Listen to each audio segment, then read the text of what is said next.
আর পার্টের মাধ্যমে হচ্ছে এস্টিমেট করি যে আমার হয়তো এতদিন সময় লাগতে পারে, এতদিন সর্বোচ্চ একটা সময় লাগতে পারে। এটা হচ্ছে সম্পূর্ণ আমার হচ্ছে এস্টিমেশনের উপরে ডিপেন্ড করে পার্টের টাইমিং যদি আমরা বলি। তো এখানে তাই করা হয় কি, টাইমিংটা আসলে ৩টা টাইম ধরা হয়। টাইম যেহেতু এস্টিমেট করা হয়েছে ৩ ধরনের সময় এটা এস্টিমেশনের আন্ডারে নেওয়া হয়। সবার ১ম এ হচ্ছে অপটিমিস্টিক টাইম, আরেকটা হচ্ছে মোস্ট লাইকলি, দেন হচ্ছে পেসিমিস্টিক টাইম। ৩ টা সময় আমরা এস্টিমেট করি। অপটিমিস্টিক হচ্ছে সবচেয়ে কম কত সময় লাগতে পারে একটা অ্যাক্টিভিটি কমপ্লিট করার জন্য। এখানে খেয়াল করে কথাটা, এটা কিন্তু বলে নাই প্রজেক্ট কমপ্লিট করার জন্য, বলা হয়েছে shortest time in which the activity can be completed, যে সর্বোচ্চ সর্বনিম্ন অ্যাকচুয়ালি কত সময়ের মধ্যে তুমি তোমার কাজগুলো কমপ্লিট করতে পারবে, অ্যাক্টিভিটি গুলো কমপ্লিট করতে পারবা। তারপরে বলা হয়েছে যে আমার ওই অ্যাক্টিভিটি কমপ্লিট করতে সম্ভাব্য কতদিন সময় লাগতে পারে, এটাকে আমরা মোস্ট লাইকলি টাইম বলি। অপটিমিস্টিক যেই অপশন টাইমিংটা, সেখানে হচ্ছে শর্টেস্ট টাইম দেখা হয় যে সর্বনিম্ন কত দিনের মধ্যে সে কমপ্লিট করতে পারে। মোস্ট লাইকলি হচ্ছে আমার সম্ভাব্য কত দিনের মধ্যে সে কমপ্লিট করতে পারে। আর পেসিমিস্টিক হচ্ছে আমার সর্বোচ্চ কত সময় লাগতে পারে একটা অ্যাক্টিভিটি পারফর্ম করার জন্য। তো ৩টা কিন্তু ৩ রকমের সময়, সর্বোচ্চ, সর্বনিম্ন এবং হচ্ছে সম্ভাব্য। তো এই ৩টা টাইমিং ইউজ করে আসলে তুমি কোনোদিনও অ্যাকচুয়াল যে টাইম সেটা বের করতে পারবা না। আমরা সিপিএম এ দেখেছিলাম আমাদের একটা টেবিল দেয়া ছিল, এখানে অ্যাক্টিভিটি ছিল, প্রেসিডেন্স দেয়া ছিল, দেন হচ্ছে টাইমিং দেয়া ছিল। টাইমিং কিন্তু একটাই দেয়া ছিল, বাট এখানে কিন্তু দেয়া থাকবে টাইমিং ৩ ধরনের। হ্যাঁ, তো ৩ ধরনের টাইমিং এর উপরে এস্টিমেট করে আসলে এটা হিসাব করা হয়। তো এই কারণে ৩ ধরনের টাইম নিয়ে তো আর কাজ করা যায় না, ৩টা টাইমটাকে একটা টাইমে কনভার্ট করতে হবে। সেটাকে আমরা বলি এক্সপেক্টেড টাইম। হ্যাঁ, যে এই টাইমের মধ্যে আমরা আমাদের অ্যাক্টিভিটি বলি, আমাদের প্রজেক্ট বলি, আমাদের প্রজেক্টটা কমপ্লিট করতে পারবো, এস্টিমেটেড টাইম। হ্যাঁ, বা এক্সপেক্টেড টাইম। তো এটার জন্য একটা ইকুয়েশন তোমরা এখানে দেখতে পাচ্ছ দেয়া আছে, optimistic time plus 4 times of most likely time, then হচ্ছে পেসিমিস্টিক টাইম যেটা হয় এটাকে আমরা 6 দ্বারা ডিভাইড করবো। হ্যাঁ, এটা হচ্ছে আমাদের ফর্মুলা। এই এই টাইম গুলো ব্যবহার করে আমরা কিভাবে আমাদের এক্সপেক্টেড টাইম বের করতে পারি, সেটা বের করার একটা ফর্মুলা। এটা এটা এস্টাবলিশ ফর্মুলা। এটা আম, আমরা ইউজ করব আমাদের ক্যালকুলেশনের ক্ষেত্রে। তো আমরা এখানে একটা আবার টেবিল দেখতে পাচ্ছি যেখানে অ্যাক্টিভিটি দেওয়া, প্রেসিডেন্স দেওয়া, এবং হচ্ছে আমরা যে ৩টা টাইমের কথা মাত্রই জানলাম সে ৩টা সময় দেওয়া, প্লাস এক্সপেক্টেড টাইমটাও ক্যালকুলেশন করে দেওয়া আছে। তো নর্মালি যদি পরীক্ষায় থাকে তখন কিন্তু এক্সপেক্টেড টাইমটা তোমার দেয়া থাকবে না, এটা তোমার নিজের ক্যালকুলেশন করে নিতে হবে। কিভাবে ক্যালকুলেশন করলাম, আমরা লাস্ট যে স্লাইডে ইকুয়েশনটা দেখলাম যে টিও প্লাস 4 টি এম প্লাস টিপি ডিভাইডেড বাই 6, এইটার মাধ্যমে এইগুলোতে আমরা জাস্ট এই টাইমিং গুলো বসিয়েছি, যার যার যে টাইমিংটা সেটা বসিয়েছি, বসিয়ে আমরা 6 দিয়ে ডিভাইড করলে প্রত্যেকটা অ্যাক্টিভিটির জন্য যা যা সময় প্রয়োজন সেগুলো আমরা মোটামুটি ক্যালকুলেশন করে ফেললাম। ওকে, দেন আমাদের কাজ হচ্ছে এই যে টেবিলটা পেলাম। হ্যাঁ,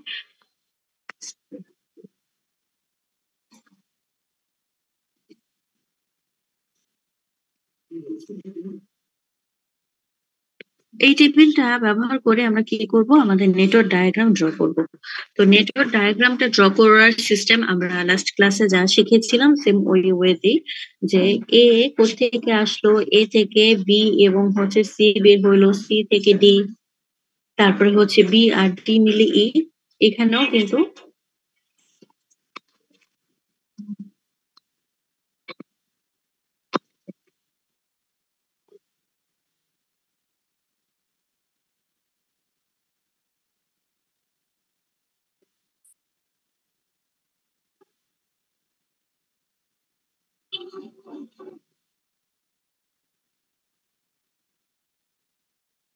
দেখো, আমাদের নেটওয়ার্ক ডায়াগ্রাম যখন ড্র করব, আমরা প্রথমে এই ৩ টা ক্যালকুলেশন করে এক্সপেক্টেড ন্যাপ বের করব। তারপর ডায়াগ্রাম যখন ড্র করব, আমাদের এটা লাগবে না। জাস্ট আমাদের এই এক্সপেক্টেড টাইমে যা আছে এটা ধরবো এবং হচ্ছে এই অ্যাক্টিভিটি আর প্রেসিডেন্স এগুলো নিয়ে কাজ করব। এখানে কিছু দেখো ডেসক্রিপশন দেওয়া আছে। ডেসক্রিপশন কিসের ডেসক্রিপশন? এই যে তুমি যে অ্যাক্টিভিটি গুলো করছো, এ বলতে কি বুঝায়? ইনিশিয়ালি একটা ডিজাইন করলা, দেন হচ্ছে কোনো একটা মার্কেটের সার্ভে করলা, ডিজাইন করার পরেই সার্ভেটা করতে পারবা এবং ডিজাইন করার পরেই তুমি হচ্ছে কোনো একটা প্রোডাক্টের হয়তো প্রোটোটাইপ যেটা সেটা হচ্ছে বানাইতে পারবা।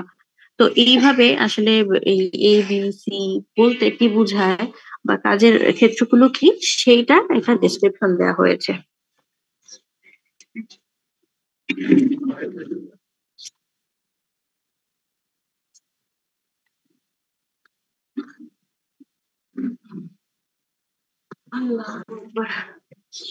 তারপরে ধরো, একটা ধরো। হুম, কি বলতেছিলাম, এগুলো ডিসক্রিপশন দেওয়া হচ্ছে। সো যেটাই হোক না কেন, আমরা কি করব? না, শোনা, বসো। আমরা কি করব? আমাদের কাজ হচ্ছে এখন একটা নেটওয়ার্ক ডায়াগ্রাম ড্র করা। হুম।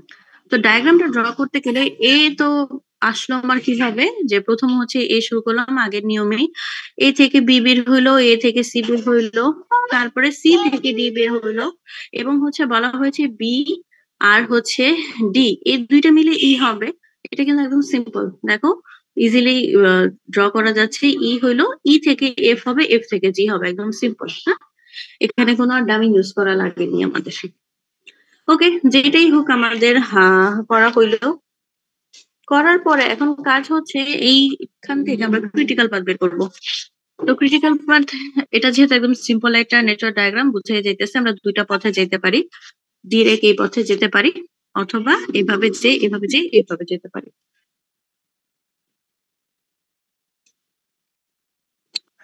তো যেভাবেই যাই না কেন, A C D E F G এইভাবে যদি আমরা যাই, মানে এই ওয়েতে যদি যাই, তাহলে আমার 64 ডেজ লাগবে। আর এইভাবে যদি যাই, আমার হচ্ছে 60 ডেজ লাগবে। দুইটার ক্যালকুলেশন করে আমরা হচ্ছে কি করব, যে এটা আমাদের সর্বোচ্চ হবে তাকে আমরা বলবো।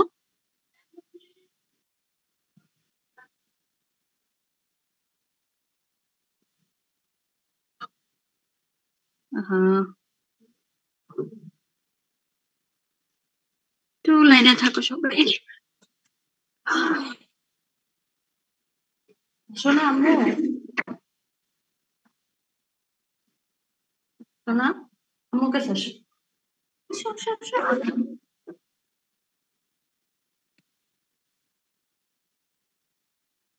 এভাবে। আল্লাহ।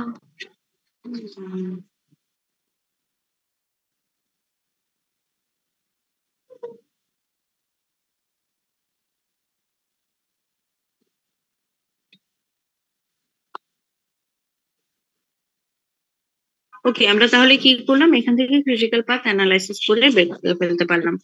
তাহলে এভাবেই আমরা কি করতে পারি, সহজে যে কোনো একটা প্রজেক্টের এস্টিমেটেড টাইম ক্যালকুলেশন করতে পারি। সাথে আমরা কি করতে পারি, ক্যালকুলেশন করতে পারি এক্স্যাক্টলি আমার হচ্ছে কত সময়ের মধ্যে আমি আমার প্রজেক্টটা কমপ্লিট করতে পারবো। হুম। তো সেই হিসেবে এখানে কিছু অ্যাডভান্টেজ দেখতে পাচ্ছ তোমরা, যে আমরা যদি পার্ট ইউজ করি তাহলে এটা কি জানা যাবে, এক্সপেক্টেড প্রজেক্ট কমপ্লিশন টাইম জানতে পারতেছে এটার মাধ্যমে, যে ঠিক আহ, আহ, কত দিনের মধ্যে আমরা এটা কমপ্লিট করতে পারবো, বা হচ্ছে আমার যদি একটা ডেট দেয়া থাকে, সেই ডেটের পূর্বে আমি কমপ্লিট করতে পারবো কিনা। অনেক সময় এগুলো ক্যালকুলেশন করতে হয়, ফ্রি ফ্লোট বলে, টোটাল ফ্লোট বলে, ইন্ডিপেন্ডেন্ট ফ্লোট বলে, বিভিন্ন ফ্লোট আছে। তো তোমাদের আসলে এগুলো এখন দরকার নেই, তোমরা পরবর্তীতে যখন আবার অন্য কোনো কোর্স করবা, এগুলোর আরো ডিটেইলিং থাকে, তখন জানার প্রয়োজন আছে। আপাতত যেহেতু এটা জাস্ট বেসিক, তো সেটার জন্য এতটুকু জানলেই হবে যে আমরা কি এটার মাধ্যমে একটা এক্সপেক্টেড টাইম ক্যালকুলেশন করি এবং হচ্ছে ওই এক্সপেক্টেড টাইমের আগে আমি আসলে কমপ্লিট করতে পারবো কিনা। যেহেতু এখানে দেখেছিলাম আমাদের ছিল কিছু অপটিমিস্টিক টাইম, যে আমার শর্টেস্ট কোন টাইমের মধ্যে আমি কমপ্লিট করতে পারি সেটাও আমরা বলতে পারি। তারপরে হচ্ছে এখান থেকে আমরা ক্রিটিক্যাল পাথ অ্যানালাইসিস করতে পারি। তারপরে এখান থেকে বিভিন্ন স্ল্যাক টাইম বের করতে পারি, যেটাকে আসলে বলা হয় যে আমার কোন এক্সট্রা কিছু যদি টাইম থেকে থাকে আমি হাতে নিয়ে কাজ করতে পারি। সেটাকে আসলে বলা হয়েছে যে থাকে না এরকম যে এক্সপেক্টেড একটা ডেট ছিল, ধরো হচ্ছে 10 তারিখ, আর হচ্ছে আর্লিয়েস্ট কমপ্লিশন টাইম যদি বলি সেটা হচ্ছে তোমার হাতে ছিল 5 তারিখ। তো তোমার হাতে কিন্তু এই যে 5 দিন এক্সট্রা আরো আছে, মানে তুমি চাইলে শর্ট টাইমেও শেষ করতে পারো, চাইলে তুমি হচ্ছে এক্সাক্ট যে টাইমিংটা দেওয়া আছে ওই টাইমেও শেষ করতে পারো। ডিপেন্ড করে তোমার উপরে। তো এক্সট্রা যে 5 দিন এটাকে আমরা বলতেছি এক্সট্রা টাইমিং বা স্ল্যাক টাইম। হ্যাঁ, এগুলো আমরা করতে পারি এবং হচ্ছে এর মাধ্যমে আমরা অ্যাক্টিভিটি কবে শুরু করতে পারবো, কবে শেষ করতে পারবো, সেটারও একটা ক্যালকুলেশন ইজিলি করে নিতে পারি।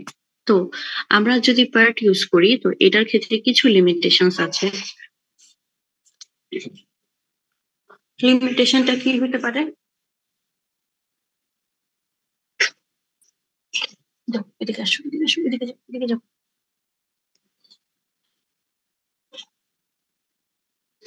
সবার প্রথম লিমিটেশন হচ্ছে যে যেহেতু এটা একটা ফর্মুলা দিয়ে কাজ করতে হয়। ফর্মুলাটা কি তোমরা দেখেছো প্রথমেই, যে যেহেতু এখানে অনেকগুলো সময়ের ব্যাপার থাকে, একটা সময় থাকে না, হ্যাঁ অনেকগুলো সময় থাকে। তো এই সময়গুলো নিয়ে আমার কি করতে হবে, ক্যালকুলেশন করতে হবে, করে দেন হচ্ছে আমি একটা কিছু বের করব, তাই না? আমি কিন্তু প্রথমেই বের করতে পারছি না। তো এই জন্য এটা একটু টাইম কনজিউমিং একটা ব্যাপার। তারপরে হচ্ছে আমরা আহ যেই যদি এখান থেকে ক্রিটিক্যাল পাথ বের না করি, আমরা যদি শুধু পার্ট নিয়ে কাজ করি, তখন হচ্ছে এটা অনেক বড় হয়ে যেতে পারে। তোমরা এখানে যেগুলো ক্যালকুলেশন করেছো বা হচ্ছে ডায়াগ্রাম যেগুলো ড্র করেছো, দেখা গিয়েছে সে ডায়াগ্রাম গুলো খুব শর্ট অ্যাক্টিভিটি মাধ্যমে করা হয়েছে। হ্যাঁ? এখানে কিন্তু বেশি কিছু করা হয় না, বাট আমরা অ্যাকচুয়াল যখন কোনো কাজ করি তখন কাজটা কিন্তু এত ছোট হয় না, আরো বড় হয়।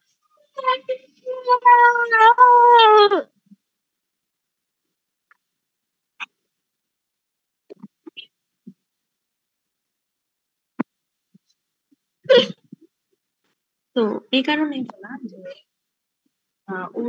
ওইগুলো যদি আমরা করতে চাই তখন আমাদের সময় বেশি লাগবে, বা হচ্ছে একটু ঝামেলা হইতে পারে, ইনঅ্যাকুরেসি চলে আসতে পারে আমাদের ক্যালকুলেশন গুলোতে।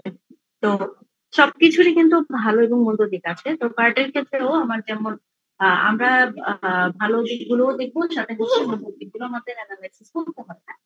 কারণ একটা কিছু করতে গেলে সবকিছুই হাতে নিয়ে কাজ করতে হবে।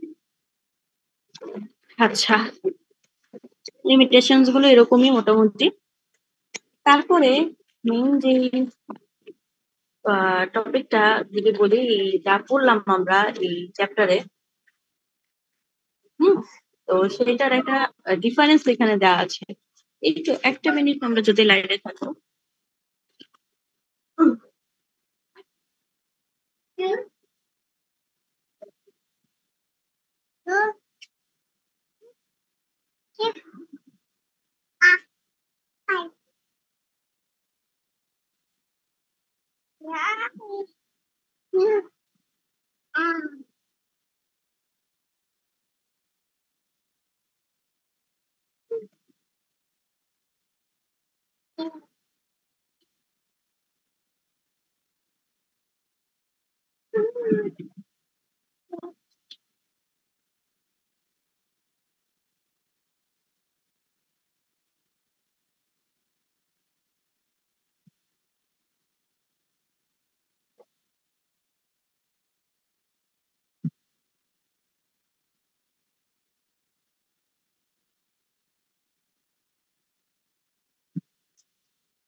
আচ্ছা, শুরু করতেছি আবার। আমরা সিপিএম এবং পার্ট যে দুইটা করলাম, দেখো দুইটাই কিন্তু প্রজেক্ট টাইম ক্যালকুলেশনের জন্য ব্যবহার করা হয়। তো করলেও দুইটার মধ্যে অবশ্যই কিছু পার্থক্য আছে, যার কারণে আমরা কিন্তু দুইটা একই প্রজেক্টে ইউজ করতে পারবো না। মানে তুমি সিপিএম ইউজ করতে গেলে স্পেসিফিক কিছু প্রজেক্ট আছে সেখানে করতে পারবা, পার্ট আছে যেটা হচ্ছে স্পেসিফিক কোনো প্রজেক্টে ইউজ করতে পারবা। দুইটা হচ্ছে টুল, তো বাট দুই ধরনের কি আর। তো সেজন্যই বলা যে তোমাদের যখন প্রথম শুরু করেছিলাম প্রথমে বলেছিলাম সিপিএম হচ্ছে আমার হচ্ছে এক্সাক্ট মোটামুটি যে ডেটটা হয়ে থাকে সেটা ডিটারমাইন করে। তাই এটার যে কাজ করার প্রক্রিয়াটা সেটাকে বলা হয় ডিটারমিনিস্টিক ওয়ে। হ্যাঁ, ও কি করে যে আমাদের টাইমটা ডিটারমাইন করে যে কোন সময়ের মধ্যে আমি আমার প্রজেক্টটা কমপ্লিট করতে পারবো। আর পার্ট কি করে আমার হচ্ছে সম্ভাব্য কোন সময়ের মধ্যে আমি কমপ্লিট করতে পারি সেটা এস্টিমেট করে। তো এটা সম্পূর্ণ এস্টিমেশনের উপর ডিপেন্ড করে। আর সিপিএম হচ্ছে কি করব, আমরা এস্টিমেট করব না, সিপিএম হচ্ছে ডিটারমাইন করব। তো দেখো, এস্টিমেটের যেহেতু বলা হচ্ছে, আমরা যদি এটা দেখি এখানে কিন্তু এস্টিমেশন গুলো দেওয়া আছে। এই এস্টিমেশন থেকেই তুমি কিন্তু একটা টাইম বের করেছো, এই যে এক্সপেক্টেড টাইম। সেই টাইমটা তুমি যখন আবার সিপিএম এর জন্য ইউজ করবা তখন কিন্তু এটা আবার ডিটারমিনিস্টিক হয়ে যাবে। মানে পার্ট ইউজ করে আমরা সিপিএম টা ক্যালকুলেশন করতে পারি। ওকে, তো নর্মালি সিপিএম যেটা করা হয় সেটা আমার হচ্ছে ইজি, মোটামুটি কম অ্যাক্টিভিটি আছে বা হচ্ছে কম কমপ্লেক্স কোনো প্রজেক্ট যদি থেকে থাকে এবং বেশিরভাগই হচ্ছে রিপিটিটিভ যদি কোনো কাজ থেকে থাকে সেইগুলোর ক্ষেত্রে আমরা ইউজ করি। কথাগুলো দেখো যে একই ধরনের কাজ বারবার করা হচ্ছে, যেমন আমরা হচ্ছে বিল্ডিং বানাইতে গেলে বিল্ডিং বানানোর যে প্রক্রিয়াটা সেটা কিন্তু একই, জাস্ট আমরা কি করতে পারি একটু ডিজাইনে এদিক ওদিক চেঞ্জ করতে পারি, বাট সিস্টেমটা তো সেম। আমরা যে প্রোডাকশন করি, টেক্সটাইলে যে প্রোডাকশন করি সে প্রোডাকশনের সিস্টেম তো সেম, তাই না? এই কারণে দেখবা আমাদের যে লিড টাইম সেটা হচ্ছে আমরা সবসময় বলি 3 মাস হয়ে থাকে, তাই না? কারণ কি এগুলো কাজ, আমাদের কাজগুলো হচ্ছে সম্পূর্ণ রিপিটেটিভ ওয়ার্ক। তো এগুলোর ক্ষেত্রে সিপিএম ব্যবহার করতে পারি।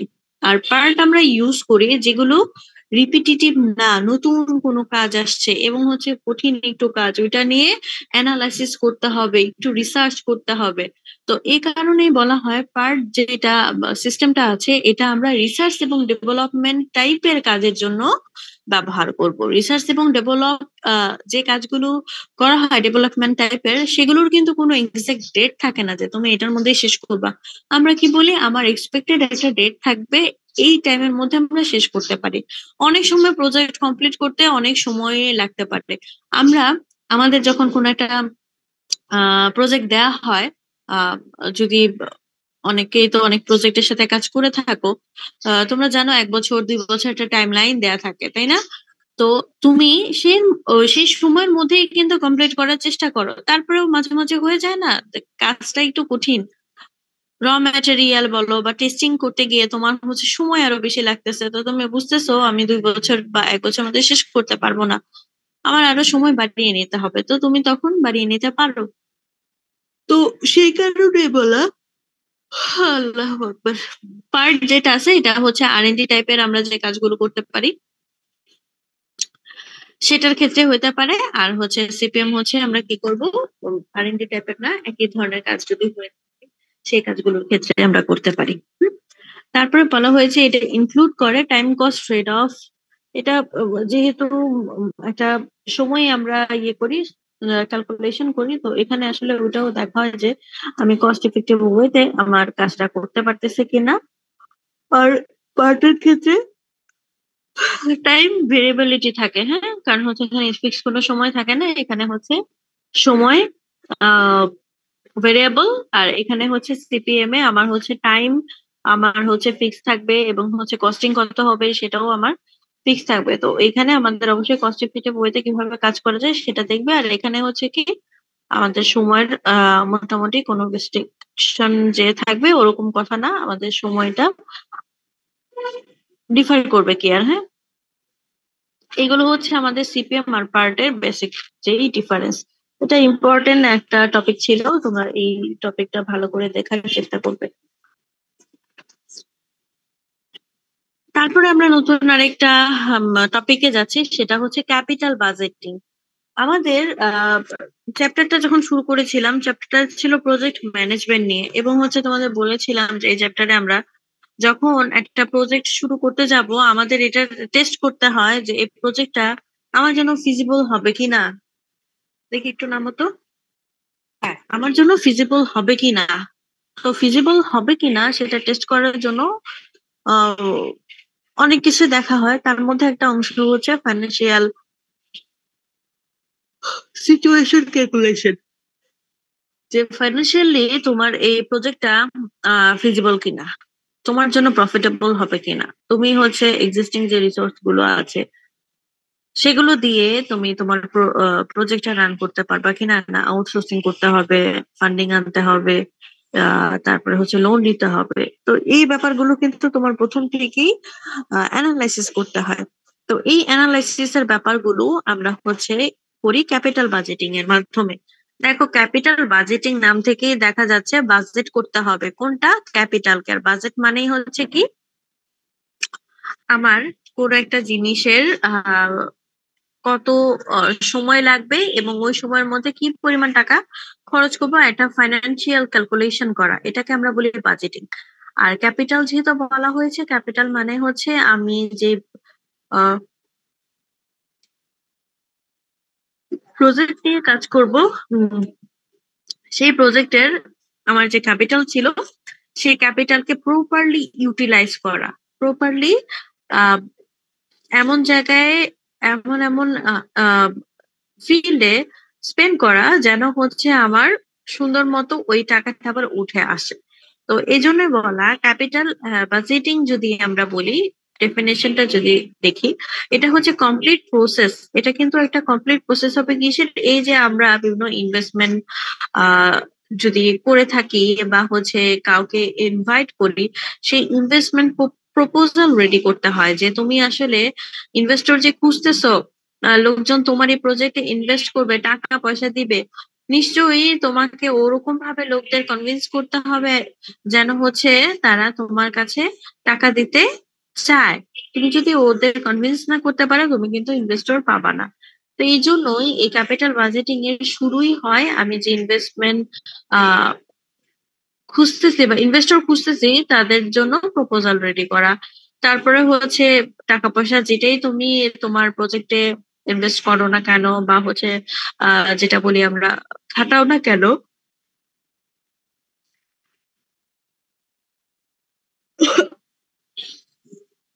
সেটা আমার ঠিকভাবে সার্কুলেট করতে হবে, এবং হচ্ছে ঠিকভাবে আমার কোন জায়গায় দিলে কিভাবে করলে আমার জন্য ভালো হয়, অল্টারনেটিভ যদি কোনো ওয়ে থাকে সেই ওয়ে গুলো আসলে খুঁজে বের করা, যে আমি ডিরেক্ট ইনভেস্ট না করে ইনডিরেক্ট ইনভেস্ট করলাম হয়তো, বা ইনডিরেক্টলি আমি কাজ করে নিলাম, পরে আমি আহ টাকা পয়সা দিলাম, এরকম যদি কোনো অপশন থেকে থাকে সেগুলো আসলে দেখা। তারপরে হচ্ছে মনিটরিং করা, মানে মনিটরিং আমি কি করব, ওভারঅল মনিটরিং আমার টাকা পয়সা নিয়ে মনিটরিং হবে এখানে। ওকে, যেহেতু আমরা বাজেটিং করতেছি, ক্যাপিটাল বাজেটিং করতেছি, সো এখানে আমার সম্পূর্ণ যে ক্যাপিটালটা আছে, যে আমার মূলধনটা আছে, সেটার উপর আমি মনিটরিং করব। এবং হচ্ছে কি, আমি ইনভেস্টমেন্ট ডিসিশন নিব যে আমি এখানে ইনভেস্ট করবো কিনা, বা এই প্রজেক্ট আমি শুরু করবো কিনা। তার মানে কি, ক্যাপিটাল বাজেটিং হচ্ছে সম্পূর্ণ ফাইন্যান্সিয়াল ব্যাপার, এবং এটার মাধ্যমে আমরা কি করি, ফাইন্যান্সিয়ালি ওই প্রজেক্টটা বা হচ্ছে ওই আহ আহ একটা বিজনেস যদি বলি, সেই বিজনেসটা আমার জন্য ফিজিবল হবে কিনা আমরা সেটা টেস্ট করি, যে এটা আমার জন্য যোগ্য কিনা। হ্যাঁ? এই জিনিসগুলো আমরা টেস্ট করতে পারি এই ক্যাপিটাল বাজেটিং এর মাধ্যমে। আচ্ছা, ক্যাপিটাল বাজেটিং টেকনিক যেটা ইউজ করা হয়, দেখো লেখা হচ্ছে for all type of investment opportunities from the purchase of new piece of machinery to a whole factory. Capital budgeting আসলে আমরা যখন করব, যদি কোনো একটা নতুন কাজ করি, ওই নতুন কাজের ক্ষেত্রে আমরা একদম যা যা খরচপাতি করব সবকিছু এটার আন্ডারে চলে আসবে। তোমরা অ্যাকাউন্টিং করেছো, অ্যাকাউন্টিং এর মধ্যে ক্যালকুলেশন যখন করেছো অনেক কিছুই হিসাব রাখতে হয়, আমার অ্যাসেট কি কি ছিল, আমার হচ্ছে কোথায় কোথায় ধার দেনা করা হয়েছে, বা কে আমার কাছে টাকা পাবে, আমি কার কাছে পাবো, আমার কিন্তু সবকিছুই একটা হিসাবে রাখতে হয়। তো সেটা তো আরো ডিটেল হিসাব, ওটাও কিন্তু একটা অংশ। হ্যাঁ, তো আমরা যখন বাজেট করবো, যে স্পেসিফিক কোনো একটা প্রজেক্টের জন্য একটা এস্টিমেট আমরা করি কি আর এটার মাধ্যমে, যে আমার কি ধরনের এক্সপেন্স আছে এবং হচ্ছে কি ধরনের আমার প্রফিট হইতে পারে, এগুলোর আমরা একটা কি করি, এক্সাক্ট না করলেও এস্টিমেটেড একটা আহ অনুমান একটা লাগাই যে এরকম ধরনের আমার অ্যামাউন্ট আসতে পারে। তো সেটার জন্য আমরা কিছু টেকনিক্স ব্যবহার করি যেগুলোর মাধ্যমে আমরা আহ তোর ওটাকে বলা হয় যে, যেটার মাধ্যমে আমরা চেষ্টা করি কি ক্যালকুলেশন করার জন্য যে আমি যে মানিটা ইনভেস্ট করেছি সেটা উঠে আসবে কিনা, বা হচ্ছে কি পরিমাণে উঠে আসবে, কোন সময়ের মধ্যে আমার ইনভেস্টেড ক্যাপিটাল বা ইনভেস্টেড যে যে টাকা পয়সা যেটাই আমরা করি না কেন সেটা উঠে আসবে, অথবা এটা আমার জন্য প্রফিটেবল হবে কিনা, কত পার্সেন্ট হবে, এইগুলো আসলে ক্যালকুলেশন করা। তো সেটার জন্যই আসলে আমরা বিভিন্ন টেকনিক ব্যবহার করি। দেখো এখানে নাম দেয়া আছে, দুই ভাগে ভাগ করা, একটা হচ্ছে ট্রেডিশনাল, একটা হচ্ছে আমার হচ্ছে adjusted time, adjusted technique. Traditional যেটা সেটাকে আমরা বলতেছি নন ডিসকাউন্টেড ক্যাশ ফ্লো। হ্যাঁ, একটা হচ্ছে ডিসকাউন্টেড, যেটা নিচের অংশগুলো আমরা দেখতে পাচ্ছি, এগুলো হচ্ছে ডিসকাউন্টেড, আর এটা হচ্ছে নন ডিসকাউন্টেড।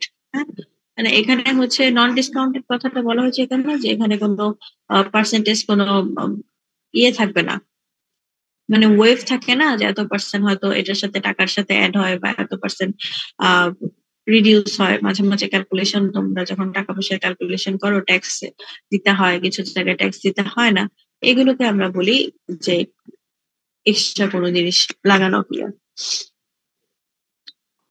তো এই কারণে হ্যাঁ, প্রথমটাকে আমরা বলবো নন ডিসকাউন্টেড। না বাবা না। তো সবার প্রথমে আমরা যেটা দেখতে পাচ্ছি একটু দেখি আমরা ডিটেইলি।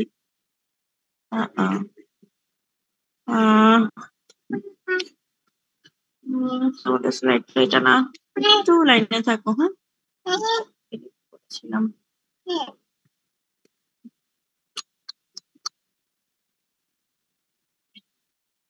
আরে ব্যাগে গেলেই এরকম।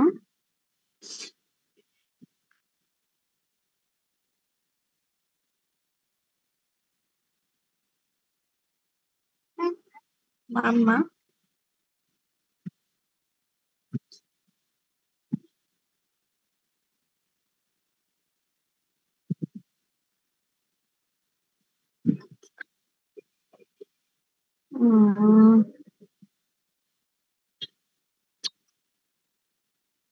সরি তোমাদের স্লাইডটা ড্রাইভে মনে আপলোড করা নাই। আমি কি তোমাদের ক্লাসরুমে কোনো স্লাইড আপলোড করেছিলাম?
মিস, আজকে এই পর্যন্তই থাকুক, আমাদের আরেকটা ক্লাস আছে 11টায়।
সরি যে তোমাদের একটু আজকে হোল করে রাখতে হচ্ছে।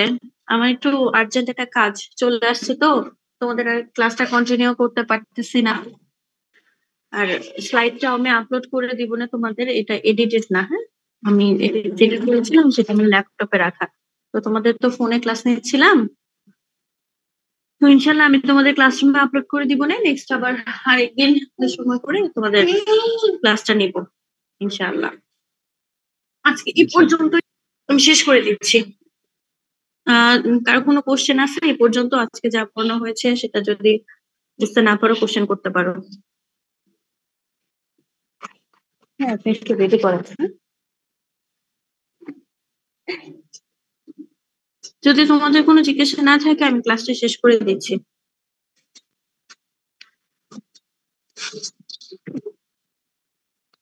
Thank you.